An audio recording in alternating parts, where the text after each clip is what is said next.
या न्यूज बुलेटिनचे मुख्य प्रायोजक आहेत महाराष्ट्रातील अग्रगण्य सुवर्णपेढी चंदूकाका सराफ अँड सन्स प्रायव्हेट लिमिटेड। या न्यूज बुलेटिनचे सहप्रायोजक आहेत ॲक्रोपोलिस सिस्टीम पुणे।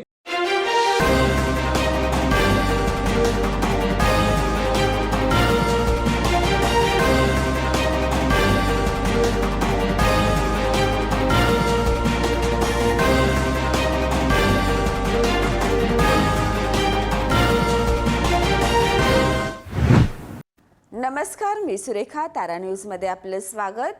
पाहूयात आज दिवसभरातील महत्त्वाच्या घडामोडी। कोल्हापूर महानगरपालिकेला 100 ई बसेस मिळण्यासाठी केंद्र सरकारकडे केलेल्या पाठपुराव्याला यश मिळाले आहे।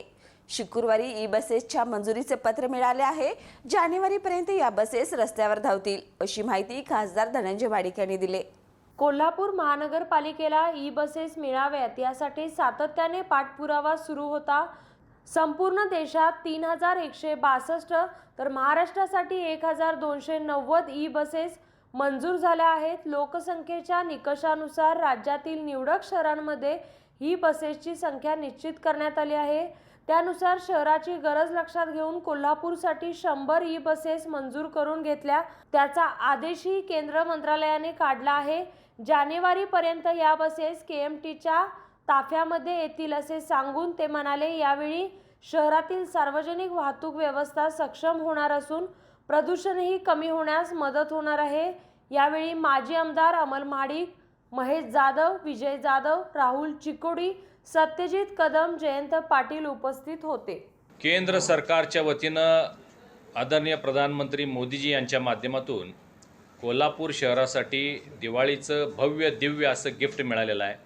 कोल्हापूर शहरासाठी 100 ई बसेस मंजूर झालेले आहेत। मला वाटतं कोल्हापूरकरांसाठी खूप आनंदाची बातमी आहे।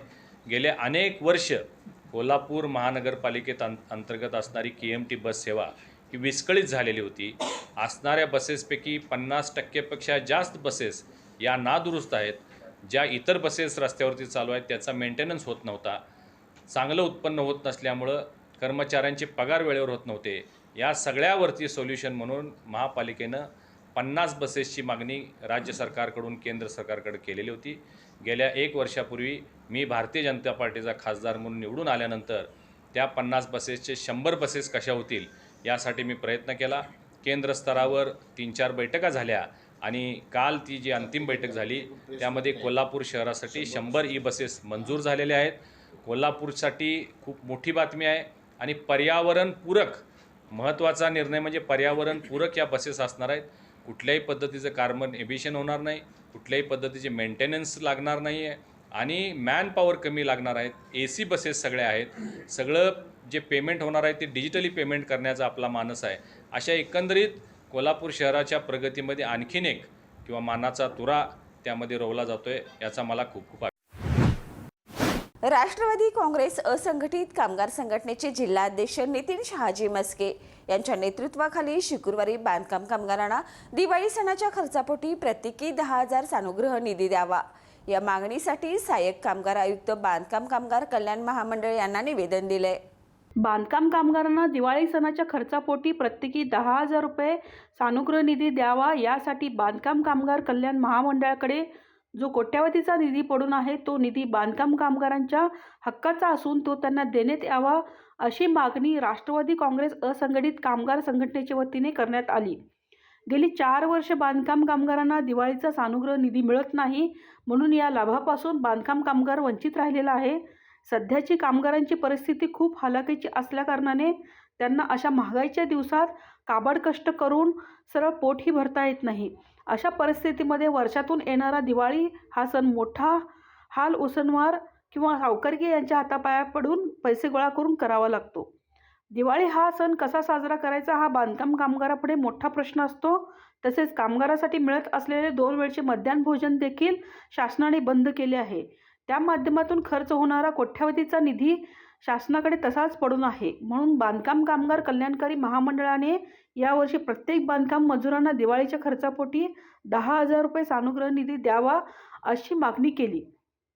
हा निधी दिवाळीच्या आत त्यांना मिळावा, अन्यथा राष्ट्रवादी काँग्रेस पार्टी असंघटित कामगार विभागामार्फत तीव्र आंदोलन करण्यात येईल असा इशारा त्यांच्यामार्फत देण्यात आला। यावेळी राष्ट्रवादी काँग्रेस असंघटित कामगार संघटनेचे जिल्हा अध्यक्ष नितीन म्हस्के, बांधकाम कामगार संघटनेचे पदाधिकारी उपस्थित होते। गेली 4 वर्ष बांधकाम कामगार महामंडळाने कामगारांना 1 रुपयाचाही सानुग्रहानं असू दे किंवा बोनस असू दे कसल्याही प्रकारचा दिवाळीला मदत केलेली नाही। या अनुषंगानेच आज रोजी आम्ही माननीय कामगार आयुक्त साहेबांना प्रत्येकी एक 10,000 रुपये सानुग्रह निधी दिवाळीसाठी बाजार भरण्यासाठी मिळावा यासाठी आम्ही निवेदन दिले। तसेच जर हे जर निधी तुम्ही दिवाळीच्या आज जर देऊ शकला नाही तर तीव्र आंदोलन छेडण्यात येईल असं राष्ट्रवादी काँग्रेस पार्टी या संघटित कामगार विभागाच्या माध्यमातून त्यांना इशारा देण्यात आलेला आहे। जिल्ह्यातील ग्रामपंचायत निवडणुकीसाठी गेल्या काही दिवसापासून सुरू असलेल्या प्रचाराचा शुक्रवारी शेवट झाला। जिल्ह्यातील 73 ग्रामपंचायतीसाठी रविवारी मतदान आहे। दरम्यान उमेदवारांनी आपली चिन्ह व स्लिपा घरोघरी पाकिटातून पोहोचवण्यासाठी यंत्रणा गतिमान केली आहे। त्यामुळे कार्यकर्ते एकमेकावर लक्ष ठेवून आहेत। जिल्ह्यातील ग्रामपंचायत बिनविरोध निवडणुका झालेल्या उमेदवारांसह निवडणूक लढवत असलेल्या सर्व उमेदवारांनी आपल्या खर्चाचा हिशोब ट्रू वोटर ॲपवर अपलोड करावा असे आवाहन उपजिल्हाधिकारी डॉक्टर संपत खिलारी यांनी केले आहे। जिल्ह्यातील 89 ग्रामपंचायतीच्या सार्वत्रिक निवडणुका जाहीर झाल्या होत्या। त्यापैकी 16 ग्रामपंचायतीच्या निवडणुका बिनविरोधी झाल्या। उर्वरित ग्रामपंचायतीसाठी रविवारी मतदान होत असून मतमोजणी सोमवारी होणार आहे। त्यासाठी प्रचाराचा शुक्रवारी शेवट झाला। त्यामुळे उमेदवारांनी पदयात्रा काढत शक्तीप्रदर्शन केले। बालिंगा उपसा केंद्राच्या दगडी चॅनेलचं काम सुरू असल्यानं कोल्हापूर शहरातील अनेक भागामध्ये पाणी पुरवठा बंद आहे। परिणामी महानगरपालिकेच्या वतीने मागणीनुसार टँकरद्वारे पिण्याच्या पाण्याचा पुरवठा केला जात आहे। महानगरपालिकेकडून शुक्रवारी 18 टँकरमधून 25 ठिकाणी पाणी पुरवठा करण्यात आला। दरम्यान दगडी चॅनलचे काम प्रगतीपथावर असून 5 नोव्हेंबरपर्यंत संपविण्यासाठी पाणीपुरवठा विभागाच्या वतीने युद्ध पातळीवर प्रयत्न सुरू आहेत। त्यानंतर बालिंगा उपसा केंद्रावर अवलंबून असलेल्या भागातील पाणीपुरवठा पूर्ववत होणार असल्याची माहिती पाणीपुरवठा विभागाने दिली आहे। दिवाळीमध्ये शासन नियमानुसार मर्यादेत नसणाऱ्या फटाक्यांना बंदी घालण्यात आली आहे। असे फटाके बाजारात विक्री करताना आढळल्यास संबंधित विक्रेत्यावर कारवाई केली जाईल असा इशारा महाराष्ट्र प्रदूषण नियंत्रण मंडळाचे प्रादेशिक अधिकारी JS साळुंके यांनी गुरुवारी दिलाय। दिवाळी सणामध्ये नागरिकांनी पर्यावरणपूरक कमी आवाजाचे फटाक्यांचा वापर करावा असे आवाहन प्रदूषण नियंत्रण मंडळाचे प्रादेशिक अधिकारी JS साळुंके यांनी दिले।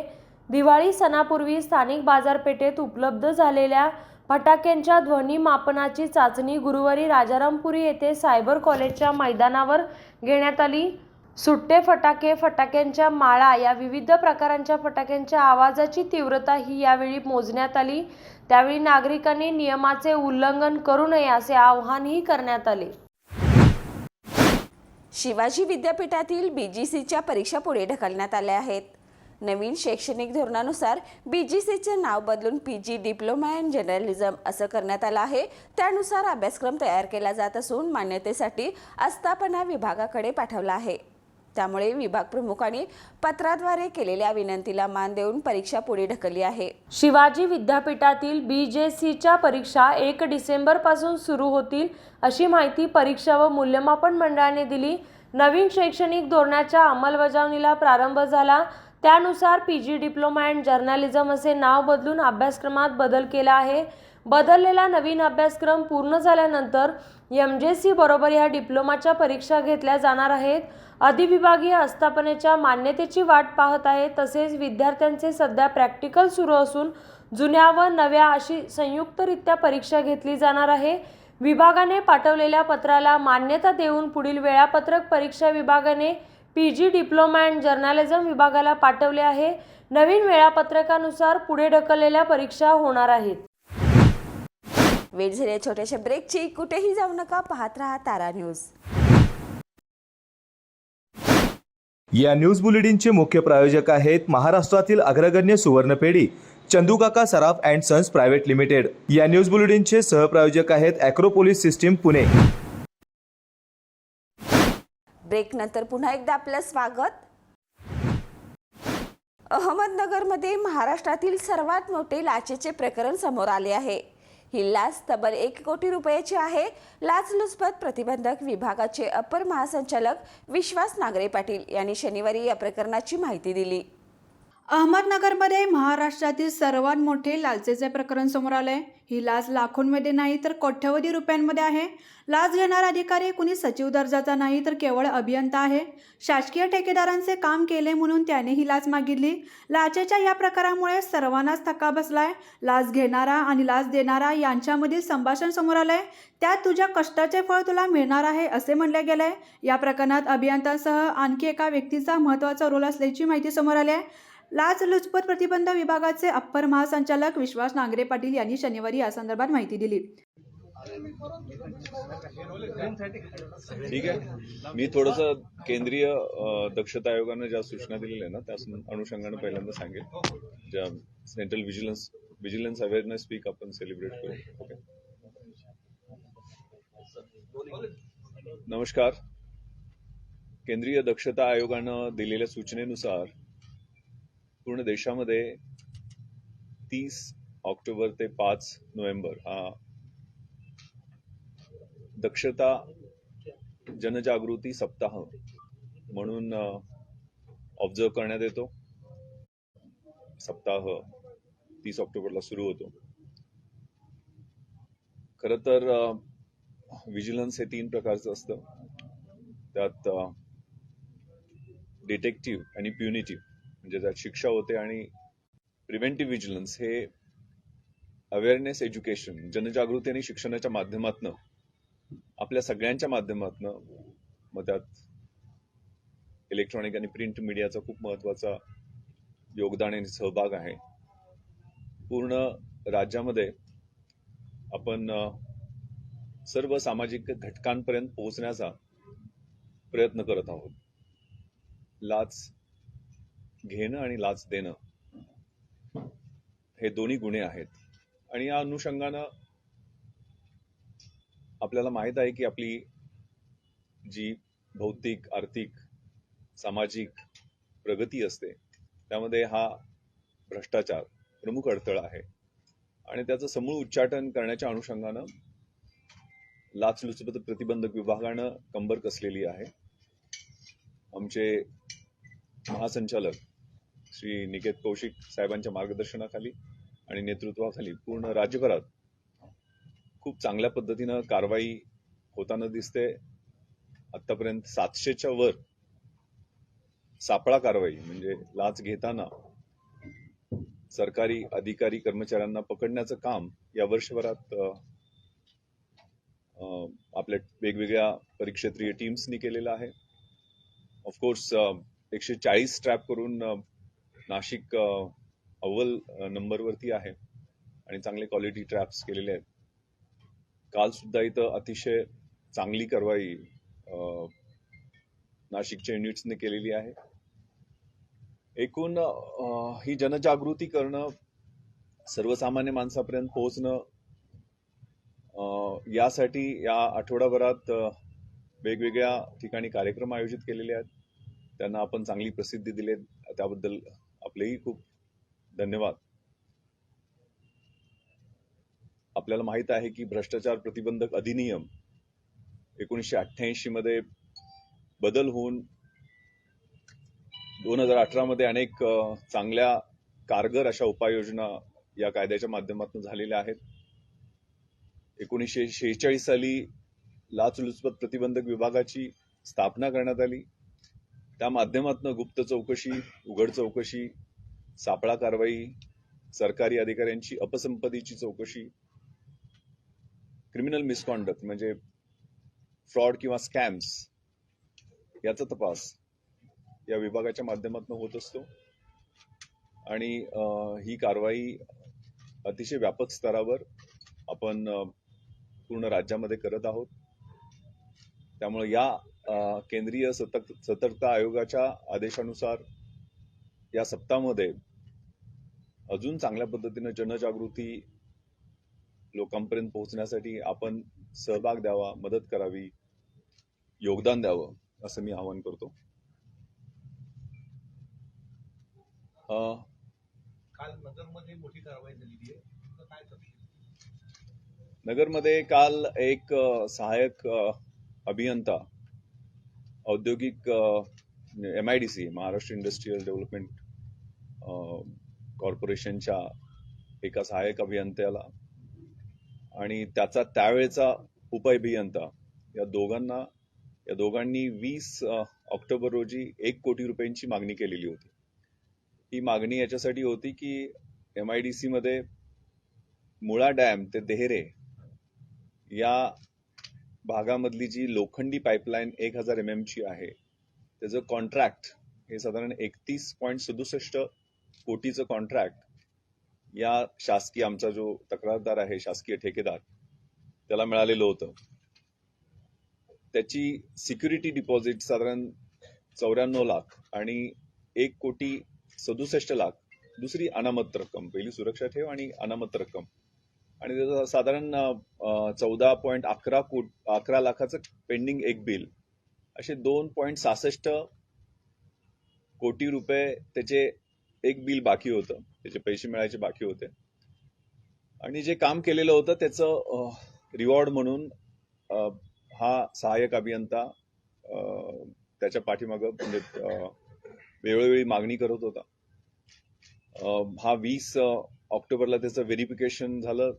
सुरुवातीला ज्या व्हेरिफिकेशनमध्ये निगोशिएशन 75-85 असं जाण्याचं, पण ज्यावेळेला त्यावेळेच्या उपविभागीय अभियंत्याशी, कारण त्याच्या संदर्भाने चांगले पुरावे आपल्याला मिळालेले, निगोशिएशन झाल्यानंतर त्यांनी 1 कोटीची काही मागणी कमी केली नाही आणि आपल्याला माहिती आहे काल 3 तारखेला दुपारी 2:15 दरम्यान ह्या लाचेची रक्कम स्वीकारताना या सहाय्यक अभियंत्याला आमच्या ACB नाशिकच्या युनिटच्या अधिकाऱ्यांनी आणि कर्मचाऱ्यांनी पकडलेलं आहे. त्यामध्ये व्हेरिफिकेशन आणि नंतरच्या संभाषणामध्ये जो त्यावेळचा उप अभियंता आणि सध्या धुळ्याला जो एक्झिक्युटिव्ह इंजिनियर म्हणजे कार्यकारी अभियंता म्हणून कार्यरत असणारा त्या अधिकाऱ्याचे रोल त्यात निष्पन्न झालेला आहे. त्यांच्या पाठीमागे आपली टीम आहे. अतिशय चांगली कारवाई आहे आणि बाकीचे हाऊस सर्च आणि त्या बाकीचे डिटेल्स आम्ही आपल्याला देऊ. अहमदनगरमध्ये काल रात्री उशिरा नाशिक येथील लाचलुचपत प्रतिबंध विभागाचे पोलीस अधीक्षक समिष्ठा वालावकर यांच्या पथकाने तब्बल 1 कोटी रुपयांची लाच घेताना सहाय्यक अभियंत्याला अटक केली. याबाबत रात्री उशिरा अहमदनगरच्या MIDC पोलीस ठाण्यात दोघांविरुद्ध गुन्हा दाखल करण्यात आला. या प्रकाराने अहमदनगरमधील नागरिकांमध्ये खळबळजनक वातावरण निर्माण झाले. उद्धव ठाकरे मुख्यमंत्री असताना सचिन वाझे वर्षावर येऊन राहायचे. ठाकरे गटाचे पक्षप्रमुख उद्धव ठाकरे यांच्यावर भाजप नेते नितेश राणे यांनी गंभीर आरोप केला आहे. संजय राऊत यांनी मुख्यमंत्री शिंदे यांच्यावर केलेल्या टीकेला नितेश राणे यांनी उत्तर दिले. ड्रग्ज प्रकरणावरून ठाकरे गटाचे नेते खासदार संजय राऊत यांनी मुख्यमंत्री एकनाथ शिंदे यांच्यावर टीका केली. या टीकेला आता भाजप आमदारांनी प्रत्युत्तर दिलंय. ड्रग्जमुक्त महाराष्ट्राची सुरुवात मातोश्रीपासून करा. दुसऱ्यांना नौटंकी बोलणाऱ्या संजय राऊतांचं आयुष्य तमासगीरसारखं आहे. ते तरी प्रामाणिक असतात. BMCचं टेंडर कोणाला द्यायचं ते सांगावं लागेल, तेव्हा तुझ्या मालकाचा मुलगा पळून जाईल. उद्धव ठाकरे मुख्यमंत्री असताना सचिन वाझे वर्षा बंगल्यावरून राहायचा. दुसऱ्यांना बोलण्यापूर्वी तुम्ही काचेच्या घरात राहता हे लक्षात ठेवा, असं म्हणत भाजप नेते आमदार नितेश राणे यांनी संजय राऊत यांच्या टीकेला प्रत्युत्तर दिलं. तेव्हा पंढरपूरला पूजा करण्यासाठी गेलेले मुख्यमंत्री म्हणून, तेव्हा आदित्य ठाकरे पूजेच्या मध्ये उठून जाऊन गाडीमध्ये बसला. चर्चा तिथे अशी होती की हा शुद्धीत नव्हता. नेमकं काय केलेलं, कुठल्या नशेमध्ये होता तो त्यालाच माहित. आणि त्याच्यामुळे त्याचा श्वास कोलमडल्यामुळे त्याला गाडीत जाऊन बसायला लागलं. म्हणून शिंदे साहेबांच्या खासदारांच्या बद्दल कोण ड्रग्ज घेतो नाही घेतो हा नंतरचा विषय. तुझ्या मालकाचा मुलगा किती शुद्ध आहे,